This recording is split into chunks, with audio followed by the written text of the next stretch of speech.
பாலச்சந்தர் சாரோட படத்துல பண்ண மாட்டோமா?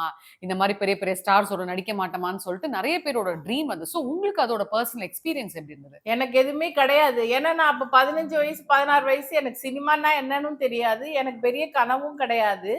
திடீர்னு எனக்கு இந்த மாரி ஒரு சந்தர்ப்பம் வந்தோனே, ஆக்சுவலா என்னன்னா, பிராமின்ஸ்க்கு வந்து பாலச்சந்தர் சார வந்து ரொம்ப பிடிக்கும். ஆ. ஏன்னா, அவர் பிராமின் டைரக்டர் அப்படின்றதுனால, அது எங்களுக்கு எங்க ஃபேமிலிக்கு ரொம்ப பிடிக்கும். ஸோ அந்த வகையில எனக்கு வந்து பாலச்சந்தர் சார வந்து ரொம்ப பிடிச்சது.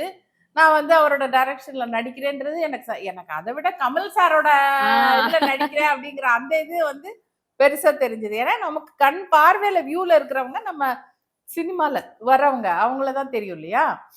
ஸோ அதனால வந்து எனக்கு ஒண்ணே ஒண்ணு தான் செட்டுக்குள்ள நுழைஞ்சேன்னா வெடவெடன்னு நடுங்குவேன், பயப்படுவேன். ஏன்னா பெரிய பெரிய எல்லாருமே பெரிய பெரிய ஆர்டிஸ்ட்டு. ஒண்ணுமே தெரியாது எனக்கு. ஓ! சின்ன பொண்ணு வேற. சொல்லிக் குடுக்கறது செய்வேன். ம், ம், ம். அது மட்டும் தான்.